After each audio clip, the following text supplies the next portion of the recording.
Hi, it is time for TMG. Hey, it's time. It's time. It's time for TMG.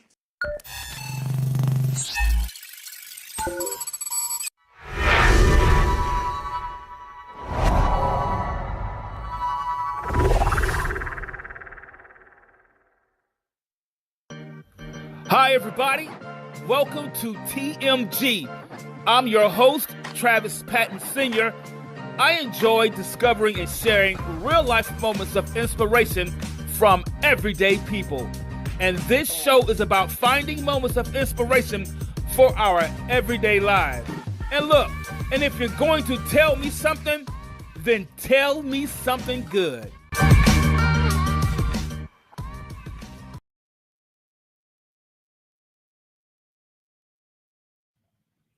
Hi, everybody! Welcome to a brand new episode of TMG. I'm your host, Travis Patton Sr. Hey, guys, real quick, do me a favor. Don't forget to visit, share, subscribe, and like our YouTube page. That's Tell Me Something Good with a capital T. And as always, I want to give a huge shout out to my biggest supporter, my biggest fan, my lovely wife, Nicole. Hey, girl, how you doing? I know you're watching. I know you're listening. Man, I am excited to be here today and share today's episode with all of you, with each of you. And whether this is your very first time tuning in, if this is your first time tuning in, do me a favor. I want you to type the word new, N-E-W, in the chat. Type the word you. Go ahead, type it, N-E-W. And it doesn't matter which language you type it in. Go ahead, type the word new.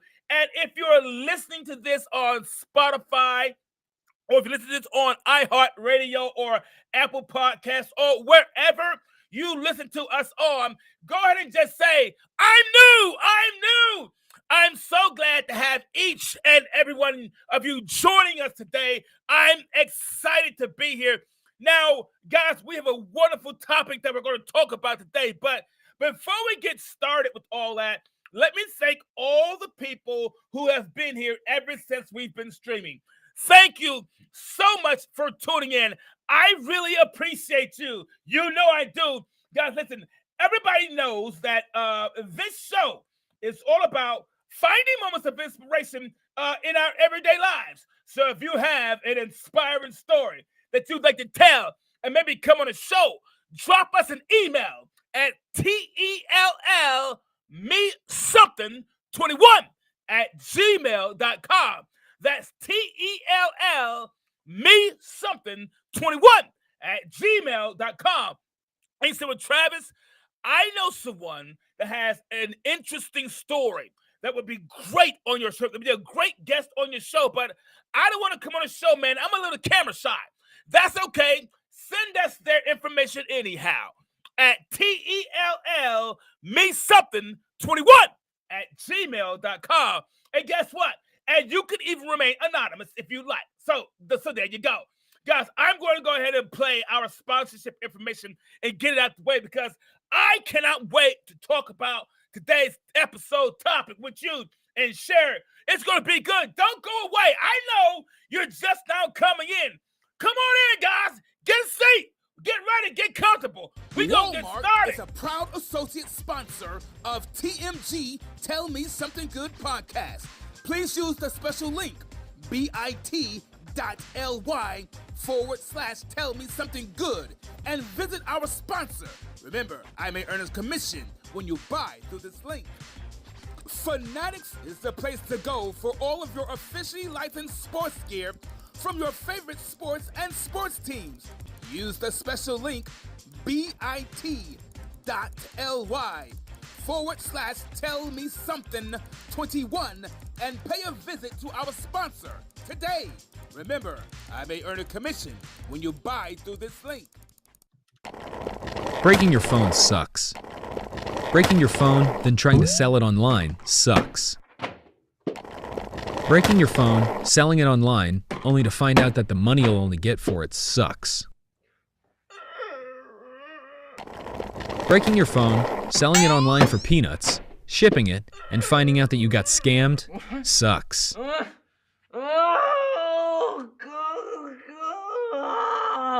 Gizmodo makes selling your phone fast, safe, and simple by paying you the highest price for your device. And with Gizmodo's free unlimited shipping and price guarantee, millions of people are starting to sell on Gizmodo. Fast, safe, simple. Gizmodo, the best way to. There it is, guys. Please visit one of our affiliate sponsors. The information is right there on the screen. And also, if you're not watching this, listen up for it later, guys. You will hear that information. Guys, thank you so much for being here today. Guys, if you did not catch today's topic, today's episode, guys, title is called Splitting Image. Yeah, Spitting Image. Spitting Images. Now, I don't know about you, but let me ask you guys a question. What comes to mind when you hear the word spitting images? When you hear something is a spitting image of something, or this is a spitting image of that, or this is a spitting image of this person, what comes to mind when you hear the word spitting images? What kind of pictures kind of come to your mind? Yeah, go ahead, type it in chat. Tell me, what do you see? What kind of comes to mind when you hear spitting images? When we say someone is the spitting image of someone else, typically we think about the physical characteristics someone has, right? Maybe their uncle was tall and now they're tall, or maybe their parent was tall, or one was short, or one was more robust. He said, man, you're the spitting image of your father, or your spitting image of your mother, or your uncle, or your grandmother. And when we think of spitting images, we think of something that is a direct reflection, an absolute reflection. It reminds us of something or someone. When we say it's a spitting image, maybe a child is the spitting image of a parent or some other adult they may be related to.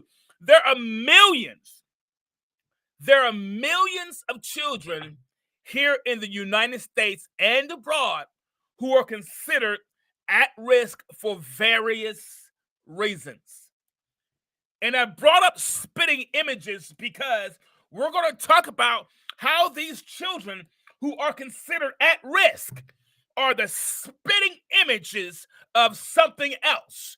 And the way to help them is to help what we've already seen. There are millions of children here in the United States and abroad who are considered at risk for various reasons. And they have become the spitting image of the environments they grow up in and their emotional or physical settings. Guys, our special guest today will discuss ways to address this growing crucial matter from a different perspective. Guys, do me a favor. Give a huge TMG welcome to Richard Ramos. Richard, what's up, man? How you doing? I'm good, man. With all that energy, I guess, I'm even better than when I first got on. Richard, I'm happy that you're here with us today to shed this light on this man. I can't wait to dive into this, Richard. I told you before the show, this is going to be good. Well, let's get to it. Let's get to it, Richard. If you don't mind, I know you and I talked before the show, like I do a lot of my guests, and we shared a lot of good information. And guys, we really broke bread really, really well. And I learned a lot about you, Richard. Please do me a favor, introduce yourself, if you will, to everyone that's listening, and let us know a little bit about yourself and what it is that you do, Richard. Yeah, thanks a lot for having me, Travis. I'm Richard Ramos, and I'm the founder and author of Parents on a Mission. And the best way to sum up what I do, Travis, is I develop parent and youth leaders for the betterment of community quality of life. I mean, that's really what it comes down to.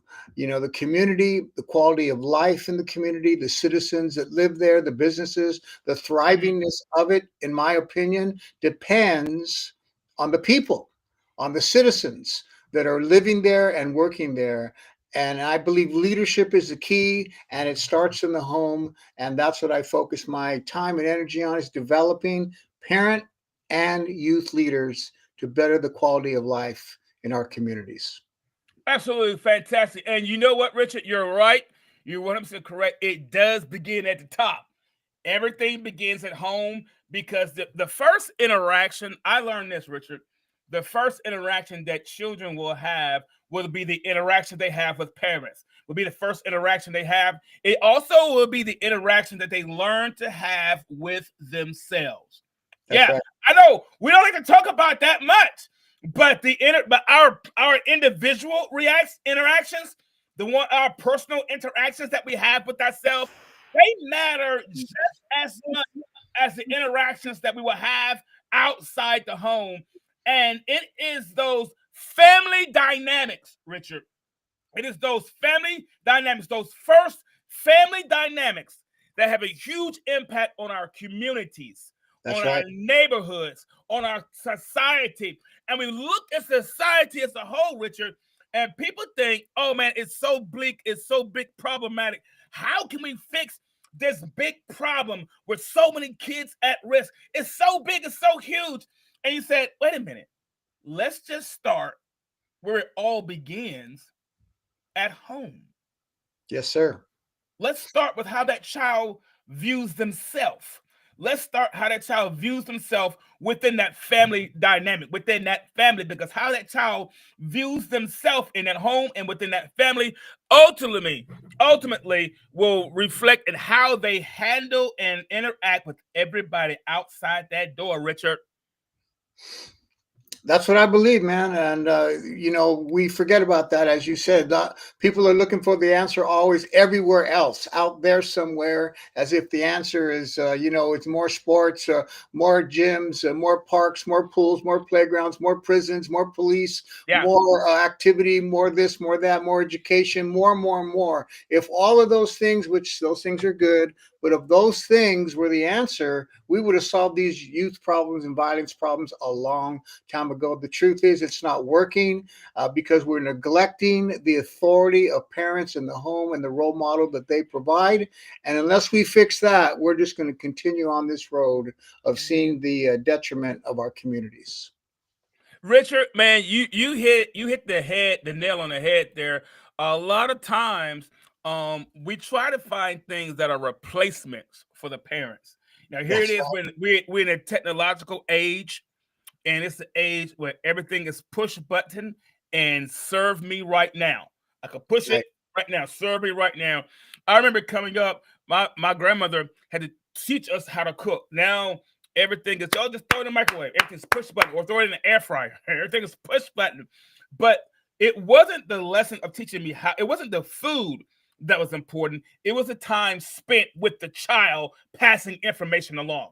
Exactly. And what's happening is that information, that time being spent with that child, that's being substituted for a lot of different things. If we needed more parks, that you said, it would have solved it. If we needed more policing, that would have solved it. If we needed more of this, that would have solved it. We've had more of those, Richard, but we neglect that the parents have got to get involved and get our hands dirty and passing along that information to the next generation.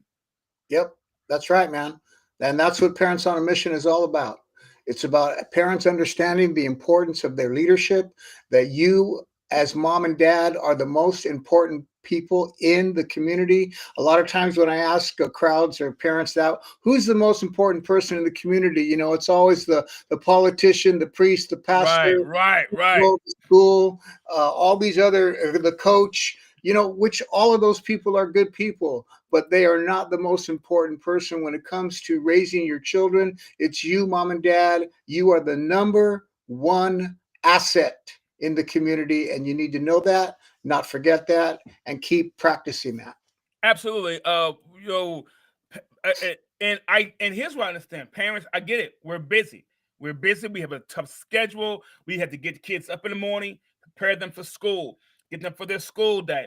We had some parents. The parents they're also they're the tutors. Come home, help them with their homework, you guide them through life. You're a counselor. You're your mom, your dad. And if you're a single parent, you're the counselor. You're the mother and the dad. You're the dad and the mother. You're the grandmother. And if you don't have good relationships, dynamics in the family, so now you're the peacemaker. You become everything. And sometimes with all this going on, all this noise happening, Richard, sometimes that quality time of sharing gets lost. And they say, well, you know what? Just go watch the tablet. Oh, just go watch the TV. And it gets lost. And a lot of information gets missed. And we're going to talk about this later on. We're going to talk about the need for apprentices later on, and what happens when there are no apprentices later on. Where these events were there events though, Richard? I hear your passion behind this, but I'm interested in something totally different right at this moment. Were there ever events in your life that helped propel you in this direction of support for families and communities? And was there something ever in your personal life that kind of propelled you in this area? Well, I think part of it, I grew up in Northeast Los Angeles. Mm-hmm. And, if you know anything about Northeast LA, there's a lot of good things there as well, but it's also gang infested, drug infested, violence infested. And so I grew up there. I grew up with a single mother raising 5 children. My father was an alcoholic. That's kind of a typical story, with that a lot of us have had of the way we grew up and we saw these things. And so I think that made an impact on me. At first, of course, my main focus, I was an athlete, and I wanted to play professional baseball. And so that kind of kept me from crossing that line. But I went home, and that's the way we lived. The gangs, the drugs, the violence, the hanging out, the partying. But I also saw a lot of domestic violence in my home until my mother finally made my dad leave. So those kinds of things, I think, left an impression on me that I kind of never forgot. And as I got older and started, looking at my career, I knew that I somehow wanted to give back, wanted to help, wanted to provide some kind of solution. And that's how I got started with this developing parent and youth leadership. And that's certainly understanding. And I'm sorry to hear that your mom had to deal with those things, Richard. You and your brothers, your sisters had to deal with those things. But when you said something though, you said no, the typical story, the typical things that we, the typical things you hear, and it's such a commonplace thing. Unfortunately. It's such a commonplace thing where people's story kind of begins the same, so to speak. It may start off, and once upon a time, there was man and a woman. And then all of a sudden, there's only one person left in that character, the woman with all the kids or the man with all the kids. Right. That's right. And somehow the story changes. It starts off, once upon a time, there was a man, and then there was a woman. And then something occurs, Richard. And then all of a sudden something occurs. And when something occurs, now it's nothing like it began. It's nothing like it started. And now each story begins to matriculate into something different. Everything begins to change. And he said, man, it's just, typical story. And we want to talk about those typical stories, because those typical stories, Richard, they cause a lot of spitting images. That's right. Things begin to look the same. The only way it's going to be typical, Richard, that means it had to happen before.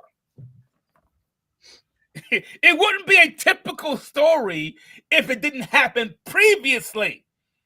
So that's right. It is repeating itself and it's reproducing itself. So that means when you look in the mirror, you see the same thing that this family member saw.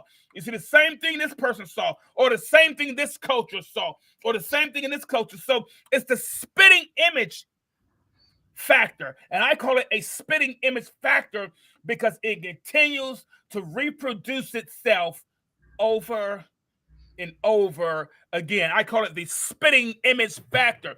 Now, you talk about children who are at risk, right? And we hear the term at risk. We hear it a lot. We was talking about it before the show. And back to your typical story. We hear the term at risk. It's typical at risk kids. And we hear the term so much, Richard, that we become a little desensitized to it because it's so common. It's such a common word now, such a common phrase now. And it's so common, we kind of ignore it. It's kind of like having a bump on your arm.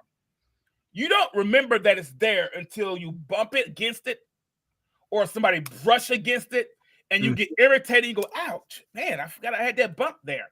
Right. But because you got used to it being there. Your mind has tuned out the pain. Your mind has tuned out the discomfort. Your mind has tuned out what caused it. Your mind has tuned out everything that led up to the discomfort because it's common now. You're still at risk, but it's common now. So we hear the term at risk a lot so that there's some clarity about at risk. Are there certain factors that weigh in on exactly what an at-risk child is? For example, environment, mental health, economics, because people can give their own spin. Are there certain factors that we can go by that can really kind of give us a groundwork of what at-risk really means? Yeah, I mean, all those things are true, but in my opinion, Travis, every child in America is at risk, and that's because of the bombardment of the 365, 24/7 now of the media, music, magazines, the movies that are shown. I mean, nowadays, when you and I were growing up, it wasn't like this. You know, we went home and we didn't have access to our friends. There was one phone, maybe one TV with 3 channels. And, you know, once you got home, you were cut off from everybody else. But that's not the way it is today. I remember, you know, that's how, you know, old I am when at 12 o'clock, TV would go off and they played the Star Spangled Banner and there was no more TV. That's not what it is today. And it has been for a long time. This is 24/7 bombardment of negativity, negative news, negative movies, negative music with lyrics that a lot of parents don't even realize what their kids are listening to. So those, to me, in my opinion, every child is at risk, except if they live in a home where parents are paying attention, building that relationship and that attachment that is so important. Of course, poverty is a risk factor. Domestic violence is a risk factor. Wherever there's gangs and drugs and those kinds of things, those are all risk factors. But it goes beyond those things nowadays. And to me, you know, like wealthy families are at risk too. They have different problems, and rich kids and rich parents have different problems than poor kids and poor parents. They have a whole different realm of you know, entitlement and being lazy, Right. handed to them. Well, that's a risk factor as well. So to balance both sides of that. But when you have a mom and a dad, or if a single, like I did, a single mom, a great mom who's paying attention, who's involved, who's building relationship, who's making you the priority of their life, then those kids have a chance. And that's why I am where I'm at today, because of a single mother who did those. Even though I went off the rails, you know, so did you. Don't smile Oh at me. man, so did I, man. I'm smiling because I'm thinking, I'm having flashbacks when you said that. I'm thinking, man, So I'm thinking off the rail, dude. I wouldn't even know where near the rails. yeah. So, you know, we all, you know, it was almost impossible, but what was planted in us, those seeds of goodness and ethics and righteousness and Absolutely. honesty and those kinds of things, those seeds grew, and we got those seeds from parents and probably other people, but a lot of kids do not get that. And that's where that spitting image comes, because what you plant is what you're going to grow. Oh, say it again, Richard.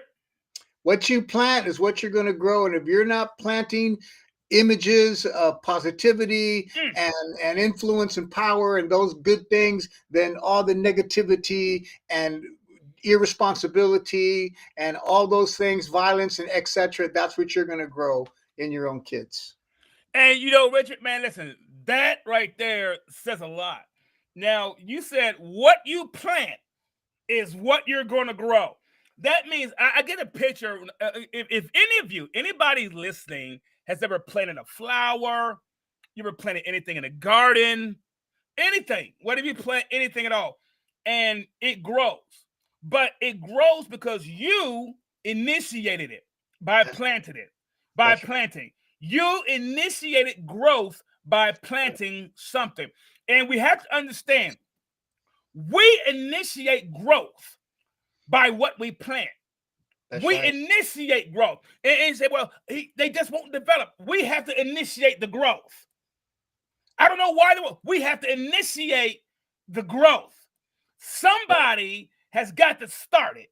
Somebody has got to start it somewhere. Now, I don't know whether anybody reads the Bible, follow the Bible or not. You know, I'm not trying to convert you, but one of my things I like in the Bible, it says that there's one person who plants a seed, one person waters the seed, but God gets the increase from the work that was done. So what this means is this: the parent has to begin to plant the seed. Someone else can come along, maybe a mentor, or as we would say, a mentor would water the seed. The society will benefit from that good seed that has been planted. But Right. it has to be initiated at home. And we talked about some of the factors, Richard: economics, child abuse, domestic violence, drug abuse in the home. These factors can play a part. It can impact what's being planted in that child, and it can, in turn, it can impact the spitting image of what we see. We Right. begin to see the spitting image, and I have a lot of friends who are teachers and educators. And when children come to school, and they see certain behaviors, they don't get upset with the child. To them, that is a key sign of what is occurring at That's home. yeah. Yeah, that's my story, man. I'll quickly tell you, how did Parents on a Mission get started? I was an at-risk counselor at a school, and as I was listening to these kids, tell me their problems, eventually I said, "Man, I'm a young parent myself. I can't just believe everything these kids are telling me." So I decided to do home visits, and when I went to Oh, their homes, that's when life changed for me, because I saw the dysfunction, the lack of respect, the lack of responsibility, the lack of communication, and I said to myself, I'm fighting a losing battle, because everything I'm building up when these kids in my office at school is being torn down when they go home. mm, And I knew at that moment, if I really wanted to help my students, I needed to stop being a youth mentor and become a parent mentor. And that's how Parents on a Mission got started. And I was at a last part of this story. I was at a birthday party not mhm. long after a gang member had been killed. And the grandfather of the child came up to me and said, "Richard, you need to get together and talk to these kids. They listen to you," because at that time I had a reputation for helping kids out of gangs. Uh-huh. I said, "Listen, I have done that and I will always do that. But let me ask you this question. That's not the best way to handle the problem." He said, "Well, what do you mean?" I said, "Look at, if you were to walk down the street here in your neighborhood and you were to look at all the flowers in the gardens of your neighbor, and you Mm, saw that those flowers were dry and wilted and dying, who would you rather spend your time talking to? The flowers mm, or the gardener?"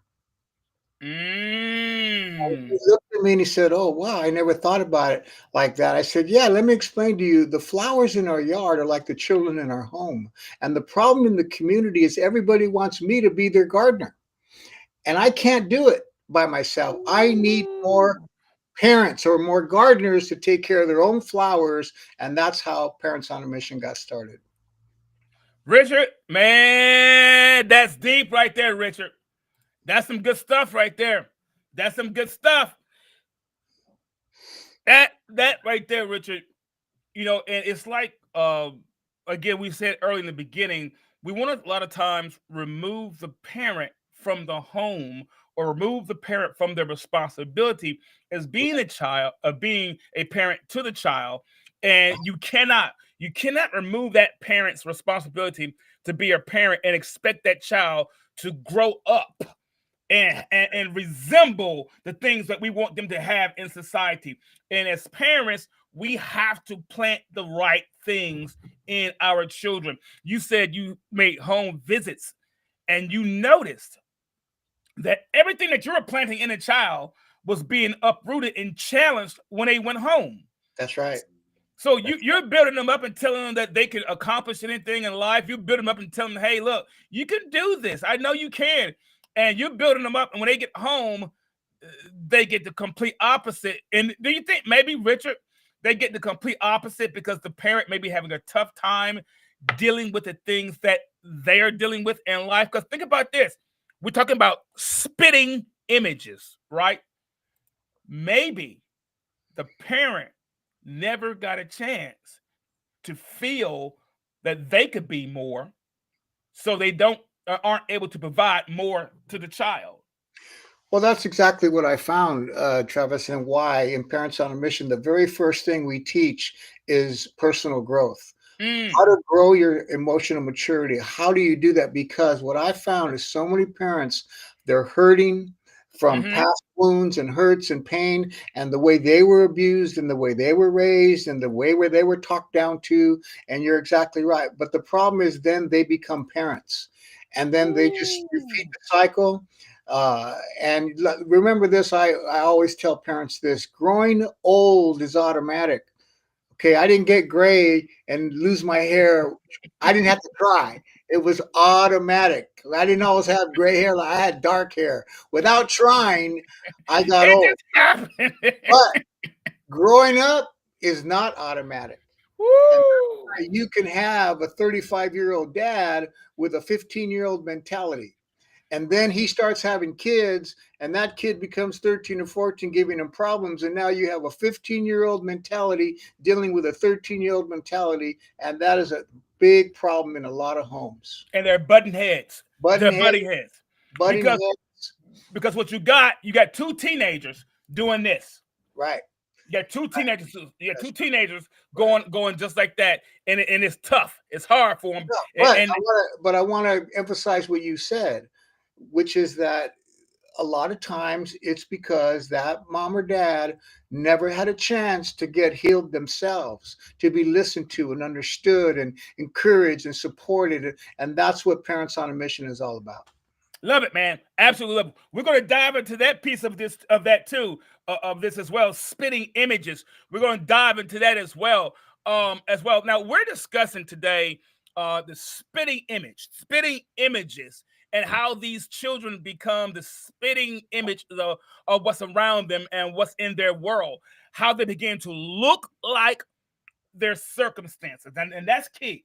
They begin to look just like their circumstances. If there's impoverished, they begin to look like that. If they have mental issues, they begin to look like that. If they have difficulty processing and communicating their emotions and their feelings, they begin to look like that. They begin to look like their circumstances. Now, you approach this from a different perspective. And the perspective that you approach it from, what is the perspective in relation to what these children face on a day-to-day basis? Well, that's what we start with. Rather than parents, this is the difference between Parents on a Mission and other parenting classes. Most parenting classes are teaching parents how to fix their children. Parents on a Mission is teaching parents how to fix themselves, how to fix ourselves, to work on ourselves. That's the image that we got to fix. If all we do is look at our kid, oh, he's this, he's that, she's this, she's that. You're not this, you're not that. Oh, why can't you be more like? You know what? You're focusing on the wrong image. The image we got to focus on is ourself. That's the one we got to focus on, so that our kids see a reflection of an image of positivity, et cetera, growth, professionalism, all these kinds of positive things that we want. But if we ourselves are not living and developing that image, how can we expect our children to be any different than what they're living with every day? Now, there is a hope, but we'll talk about that later. Of course, we can escape that, and there's ways to get around that for kids. But I'm just talking about starting in the home. What we teach mom and dad is we don't want to focus on the things that rebellious youth do. We want to focus on the things that create rebellious youth. Man, listen, Richard, I knew this was going to be good when we talked, Richard. I knew it. Richard, you said you focus on the parent. Now, I want to talk about something you said. You said, as parents, sometimes parents I would say caregivers, because it might not be your parent, maybe your aunt, right? Sure. Whoever it is. Yeah, so a lot of times, Richard, it's when anybody here has ever looked in a mirror? Ever looked in the mirror? Whether it be on your phone, the camera on your phone and you see your reflection, or maybe it's in the water and you look in the water and you see your reflection. And if you don't like what you see in the reflection, you don't break the mirror. Right. You fix what's standing in front of the mirror. There you go. That's it. And that's the goal. That's the key. That's the solution. That's the answer. Because when young people see their mom or dad transform into a mature and emotionally mature individual where you used to be yelling and screaming and all of a sudden you're not because you're growing, and then they say, whoa, man, what's happening with my dad? What's happening with my mom? Yeah. And they start reflecting that in their own life. And I've seen this over and over and over again, Travis. Spitting image. And we think that it doesn't matter. Guys, I'm mentioning, guys, listen, we're going to dive into something that's going to show you why it's so important, why it is so important. Now, you focus on a lot on educating the parents and caregivers in children's lives. And it's obvious that it needs to be. I don't want to say obvious, but it needs to be done. What kind of pushback? Now, I know you do, because listen, I know you get pushback from the kids, but now you're talking about going to an adult who's 30, 40, or 20 years old, who has their own career. They've made mistakes, and they're going to say, well, you can't tell me something. You're not perfect, just like I'm not perfect. We all make mistakes, and they get defensive, and they want to fight, and they will argue back and forth, especially if you're Richard. If you go to their home, and you're going to come to their house and see what's happening, and when you try to speak with them, they sit and tell you, who are you telling? Yeah. So what kind of pushback have you experienced, and what is the most common pushback that you get? Well, okay, here's the beauty, man. The only pushback I ever get is the parents that don't want the help. All the parents who come to, Wow. I have never had any parent involved in Parents on a Mission. And these are parents in prison. These are parents in jail. These are parents in nonprofit organizations. These are parents in churches and school districts. I've never had, and we talk about some tough stuff, because Parents on a Mission, the curriculum is a challenging curriculum. I'm challenging parents to basically to grow up. So Right. to answer your question, the only pushback I get is parents who say, I don't want to do that. I don't want to hear that. I don't want to read your book. I don't want to come to your classes. And they just don't want it. And so I can't help them. Like we can't help somebody that doesn't want help. That's just common sense. Wow. That's incredible. And I knew you had to have some pushback somewhere. I knew, because you're talking to an adult at that point, and at that point they're like, well, you can't tell me anything. You can't tell me nothing. You can't tell me how to run my life. And we're gonna address that, guys. Listen, we're gonna address that as to why that is. So my thing is this. When I was growing up, this is just me, and you and I talked about this. When I was growing up, I was born in 1969. Yeah, don't laugh at me. I'm 55, guys. Just turned 55 in December. That's right. I know I don't look it. I know. When I was growing up, there was a trade school that you could go to for almost every profession.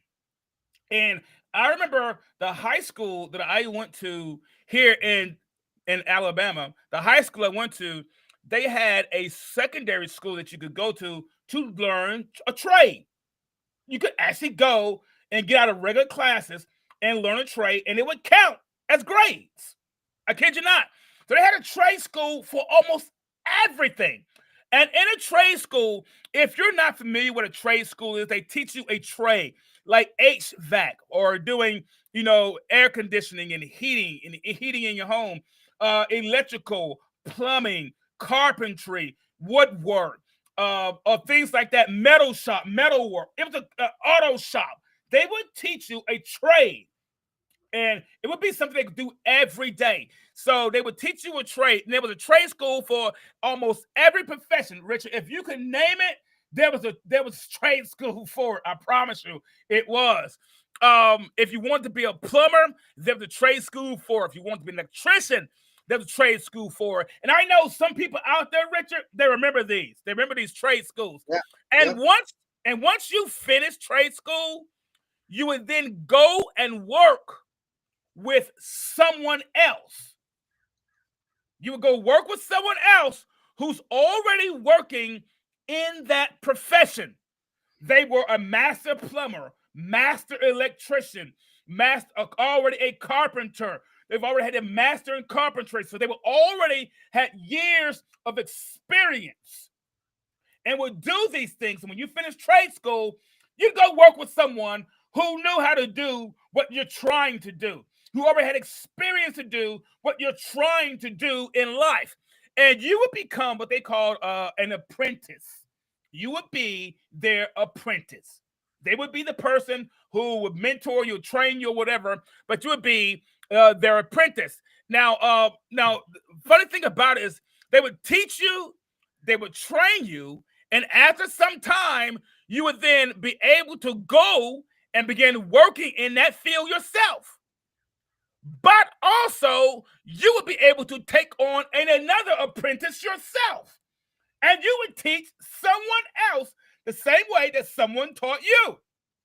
So it would continue to go on and go on. So you would always have plumbers. You would always have electricians.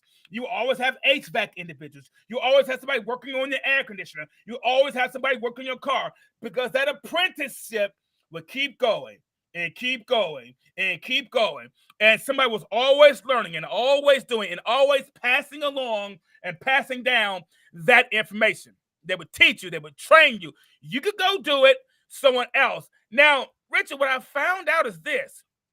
In that community, and what will happen, Richard, is this.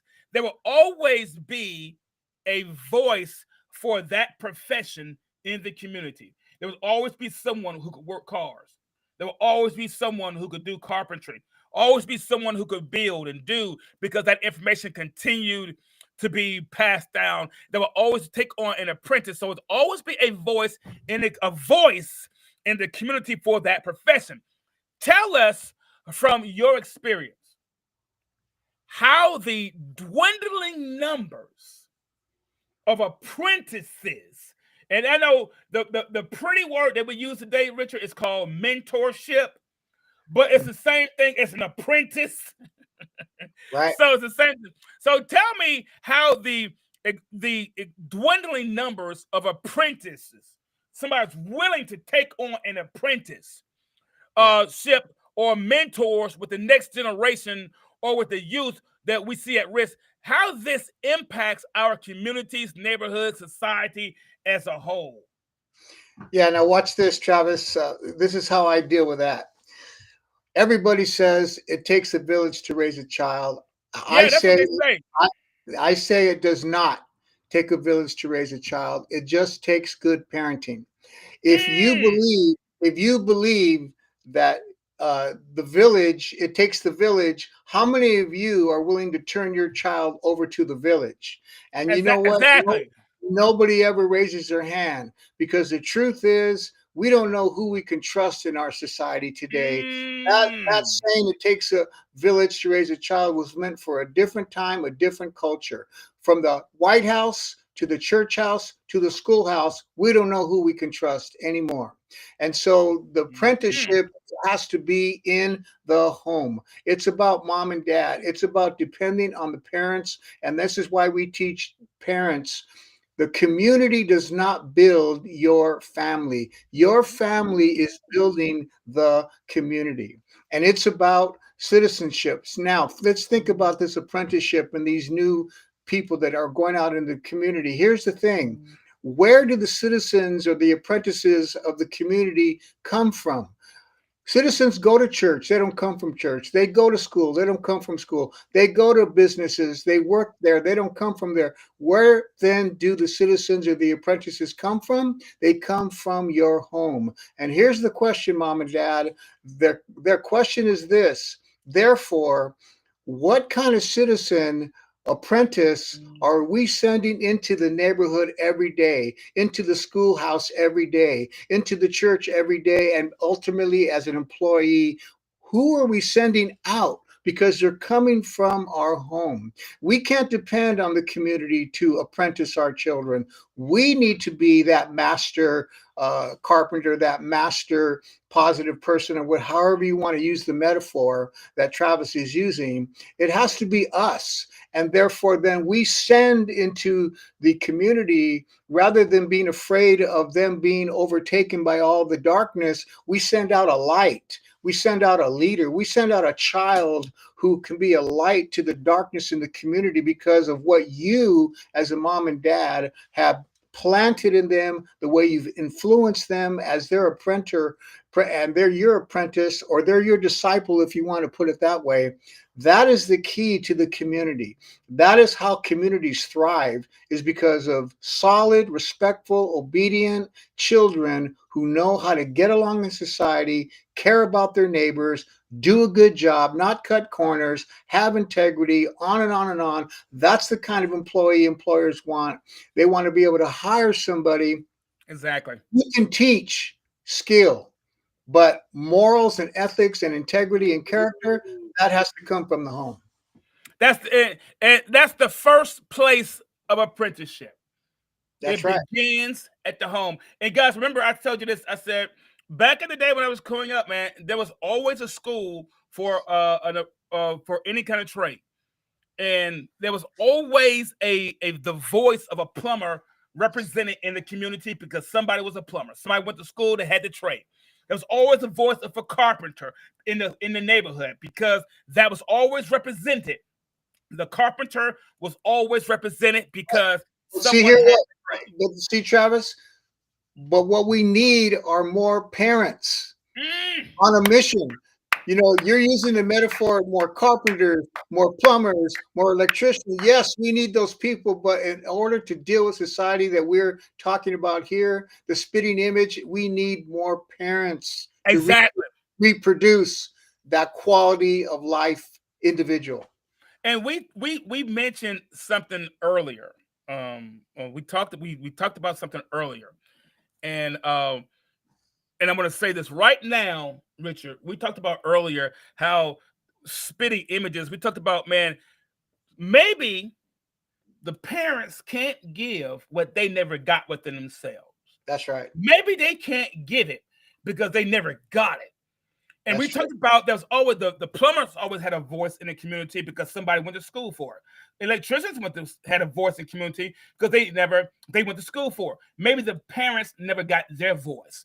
Right now, there are parents and caregivers who are listening that as a child, you were never allowed the freedom to express your thoughts, your feelings, and your emotions. You grew up emotionally distant from others because you never got a chance to express how you felt. If you cried, what you crying for? If you got upset, what you're angry for?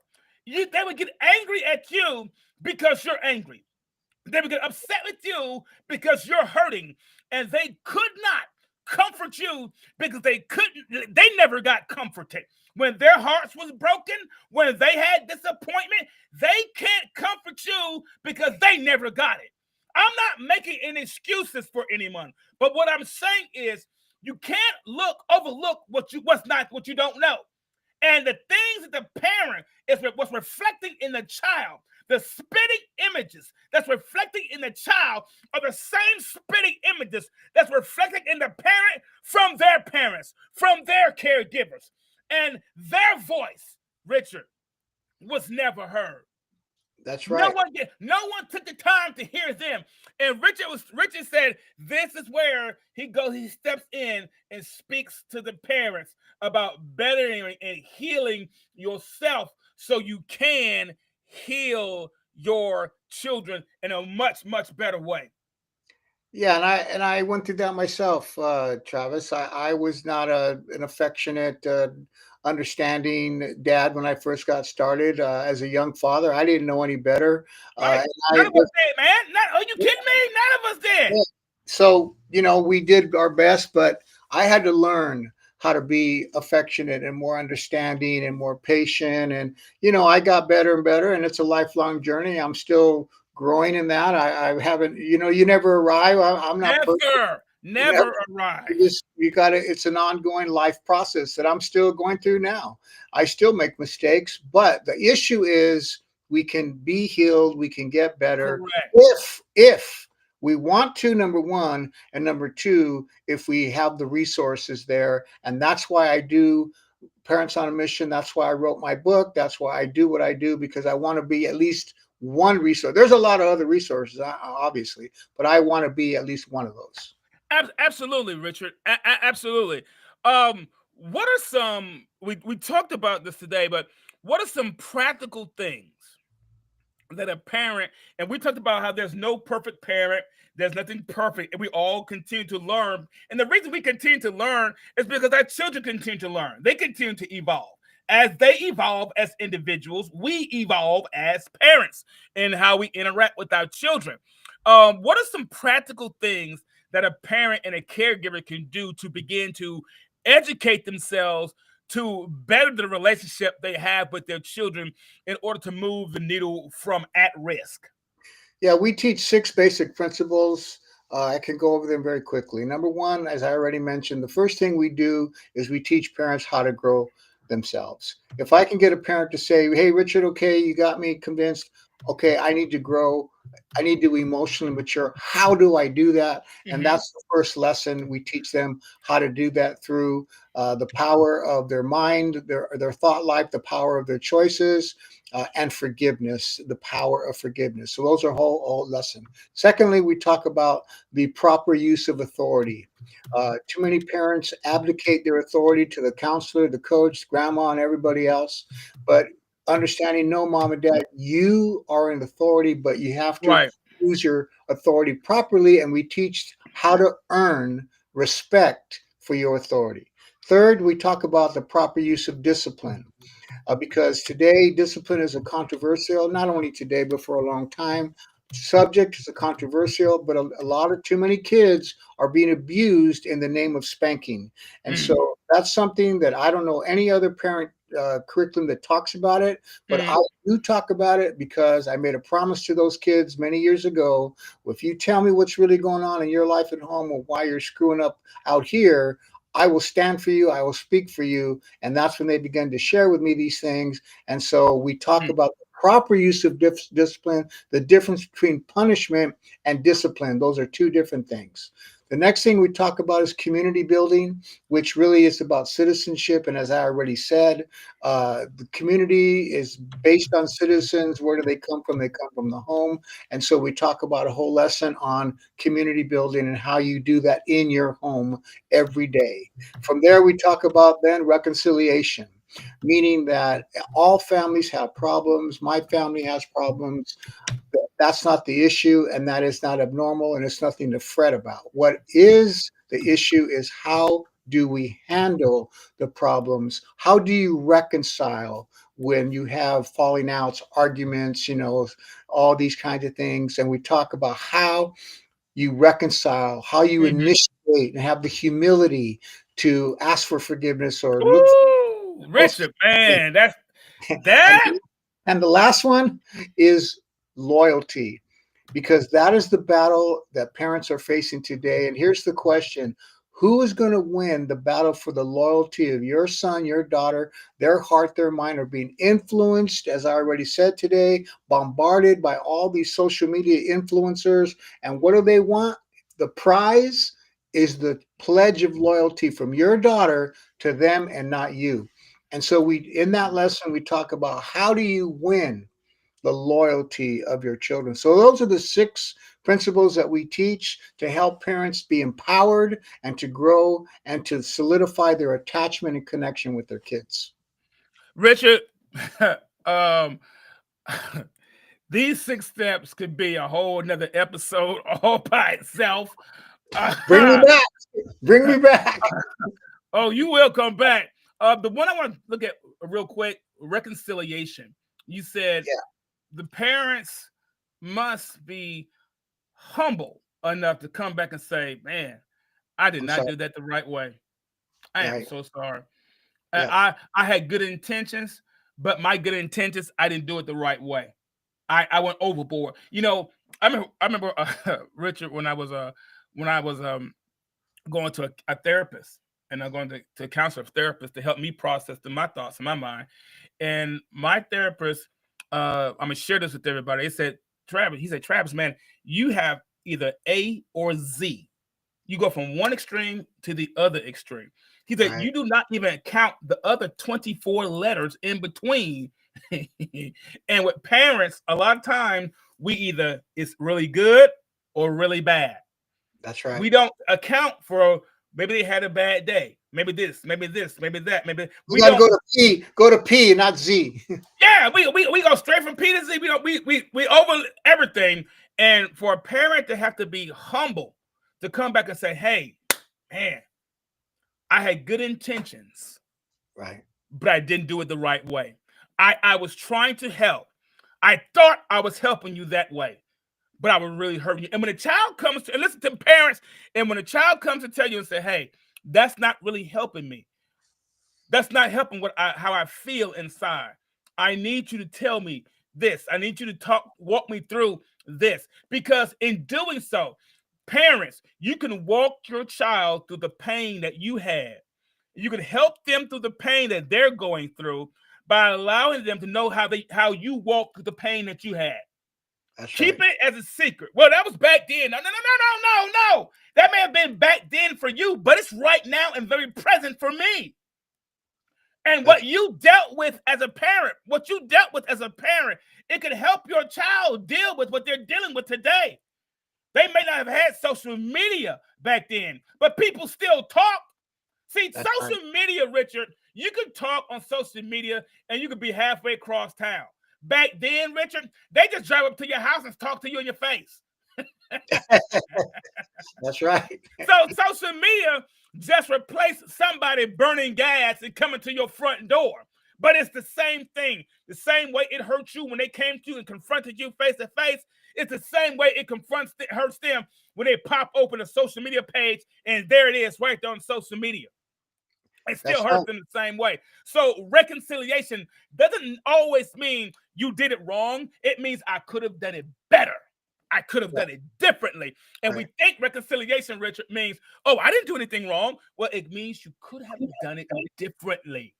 I could have educated myself and done things differently.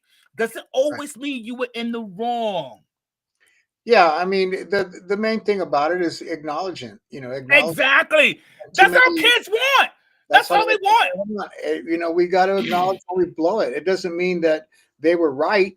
They might have been, but maybe they're not. But it was how you handled it. How you handled it. And I've blown it myself many times, and sometimes I still do. But the key is acknowledging it, and then asking for forgiveness and having the humility to acknowledge that. And I tell you, Travis, that one thing right there goes a long way with kids and parents and relationship. It goes a long way. And too many, I'm sorry to say this, but I'm going to say it. Too many parents are caught up in their pride and they don't have the humility and the integrity to just say, you know what? I was wrong in saying that. I shouldn't have said that. I'm sorry. Forgive me. Things like that. Man, absolutely. Kids, man, listen, that will make their life a whole lot better with how they are processing things. Richard, I know you offer services to parents, caregivers alike, and who are willing, that's the key, who are willing to learn and provide healthy ways of interacting with their children and provide a different image that they see, the spitty images, who wants to really impact the spitty images that they see and who are willing to change that spitty image. How can you be contacted and all your services offered virtually as well? Because I know you're in California. I'm in California, and it'd be simple. People can just, go to my website, richardrramos.com. There it is right there on the screen. You can look at my books. You can buy the book. If you click on there, you'll see the book, Parents on a Mission, and everything I teach is in that book. And that's the reason I wrote it. You can get a free chapter if you want to read that first. Just There's a place for you to fill out your email, and I'll send you a free chapter. And then later on, if you want to buy it, you can buy the book. The other thing on there, if you wanted to become a parent mentor and join my team, there's an online course. That's something you have to pay for. But if you're not ready for that, you can at least start with the book. Also, upcoming, I will be producing some online courses. Some of them will be free, some of them will be pay, but that's another way that you can get more information on how we are helping families heal and get better and grow. So richardrramos.com. You can buy the book as well on Amazon if you want to do that. And one special feature, you can email me if you want to, ask me a question. But if you see, Travis, you see that little orange bubble there on my website down in the right-hand corner? Right there. You click on that. You can ask me any question you want, and it will answer you with, it'll be my voice. It'll be my answer. Those are called clones, the AI world we live in. And so you can just ask me anything, and everything that I've written and all my videos and everything, it'll put together an answer for you that you need to be a little bit of help there as a resource. Awesome. That is absolutely fantastic, Richard. I'm gonna look into that parenting mentor program. That sounds very interesting. Sounds very, very interesting. And for all those who out there who say, hey, you know what? I want to impact my community. I want to impact my neighborhood. And maybe you can't, maybe you can't get out and march or walk or do things like that. Maybe you can't do a whole lot of things physically. Maybe you're limited, maybe physically or financially or whatever. And you say, but I do want to impact my neighborhood. I want to impact my community. I want to impact these children. What is something that I can do? Maybe you're out there and you're trying to find something that you can get involved in. Here's an option right here for you. Here is something right here you may want to consider and be a part of and help impact these children in a positive way and through things like that. And here's the website right there on your screen, guys. It's richardramos.com right there. Yeah, Richard R. Ramos. And also, Travis, if anybody's listening, if you belong to a agency, a school, you work in a prison with staff or jail or a church, what I do, I come out and I hold 3-day certification trainings for mentors. And I train you in my curriculum, and then you are certified to teach the curriculum to the parents in your community, whether it be a school, a church, a prison, a jail, whatever. So I've trained thousands of people throughout the country and in different countries. And if you're interested in that, the program is online if you want to do it online. But what I'm saying is, if you're somebody who says, hey, we want to bring Richard in to train our staff. Right. Send me an email and we can talk about it offline. That's fantastic. That's absolutely fantastic information, Richard. What is something, Richard, we talked about a lot today, but what is something you would like to say to encourage a parent or a caregiver that's listening or watching out there who says, man, this is hard. And it's a hard pill for me to swallow, man. It's tough. It's not my fault. It's not my fault. Everything's my fault. They always talk about the parent. Blah, always the parents. Always the parent. And when parents say that, I already know it's a trigger, and it's triggering something. Man, I'm gonna let that go. I'm gonna let it go. It's triggering something. But what is something that you could say in closing that you like to say to a parent, caregiver out there who's listening, who says, man, that it's hard and it's tough, but they want to do better to help move the needle for children who they might even know somebody who's at risk. It might even be anyone in your home. It might be someone down the street. It might be your friend's child, your coworker's child, or someone they talk about all the time. What is something that you would say to encourage someone who's listening or watching who says they know someone or it's tough but they want to do better? Yeah, first of all, I would say this. Remember that we are not blaming parents for exactly everything, but we are naming parents as the number one asset in the community. So remember that you are the most important person in the life of your child. The second thing I would say is focus on your personal growth. That is the key. Look within yourself. Focus on your image, as Travis talked about, the spitting image. Focus on that image and be honest about areas where maybe you need to be a little bit more patient. Maybe you need to be a little bit more generous. Maybe you need to be a little bit more understanding. And you recognize that because you were not given the chance to have a voice, as Travis mentioned, now you start realizing, okay, I need to let that go. That's the past, and start building my future today and tomorrow. And so for my book will show you how to do that. If you, that's one resource that you could have. There's other resources, but that's one resource. And the last thing I'll say is this: is don't give up. Exactly. Don't give up on your children or your child. Your child might have run away or might be, in jail or prison or just out there doing things you don't want them to do. I've experienced that. I know what that's like. It's very, very painful. But what I call that is the role of farmer.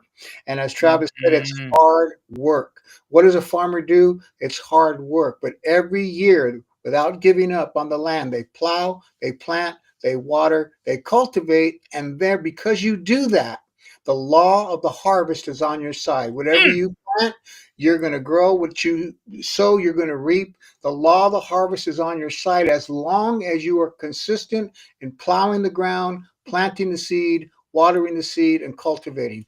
Now listen to this, and I'll end with this. This is the metaphor. The planting, the plowing is the confrontation of the heart of your son or daughter. You're not yelling and screaming at them, but you're telling them you're better than this. This is not who you are. You're not being who you really are, and you're planting a seed of positivity, even though they're living a negative life.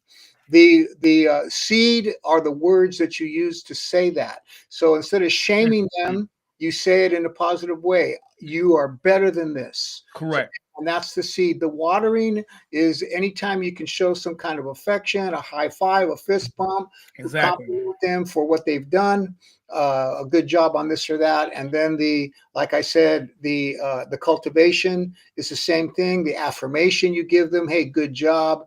And when you're doing those things on a regular basis, the law of the harvest is on your side. The only hard part is, when are you going to see the harvest?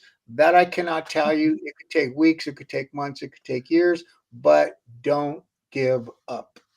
Man, Richard, that alone is worth the price of admission. That alone is worth parents saying, you know what? I'm going to do it. I'm going to do it. Richard, don't go nowhere. Stay where you are. Let me get us out of here, Richard. Guys, listen. Parents aren't perfect. In the history of parenting, and as long as there's been parents on this earth, parents aren't perfect. In the history of parenting, there has never been a perfect parent. Right now, there are parents and caregivers. We mentioned this earlier. Right now, I want to do something for every parent out there. I want to do something for every caregiver out there. Whether you somebody's big mama, or whether you somebody's auntie or uncle or grandmother, or whether you are somebody's next door neighbor who took over the parenting duties, or maybe you're someone's best friend who had to take over the parenting duties because maybe the parents weren't able to do so. Maybe they were drug abusers, or maybe they were thrown in jail. But for whatever reason, you find yourself in this role as a parent role or a caregiver to this child. I want to do something for you right now. And maybe you were the oldest of your children, of the siblings, right? Maybe you were the oldest one of your brothers and your sisters. And mom and dad left to work, and you had to take care of them before you could find out where you were ready. You had to take care of people, and you still were a child yourself. You found yourself in a parent role, and you were still a child. So I'm going to do something for every parent and every caregiver that has ever watching this show, that's listening. I'm going to do something for you right now.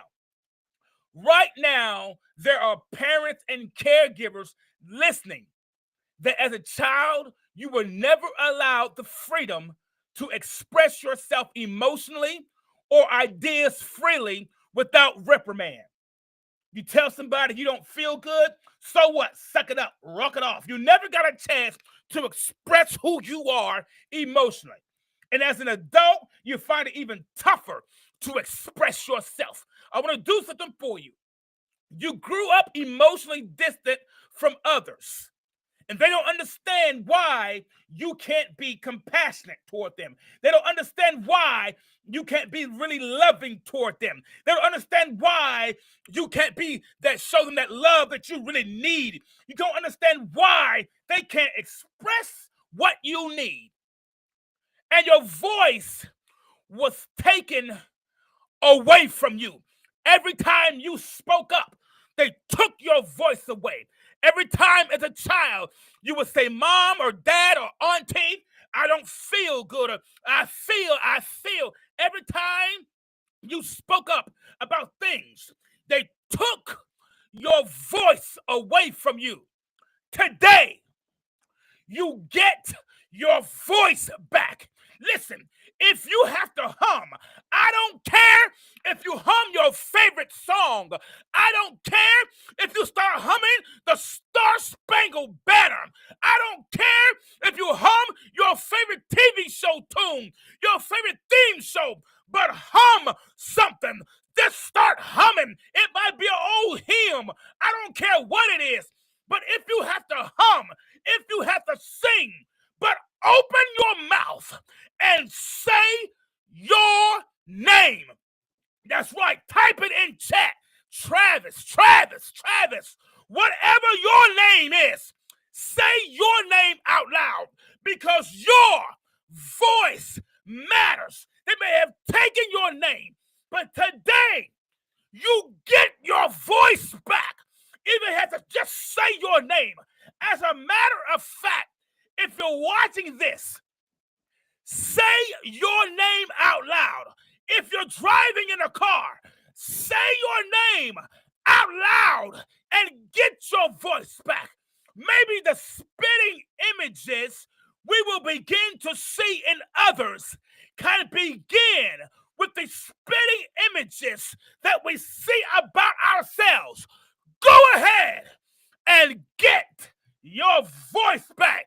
Guys, I got to get out of here.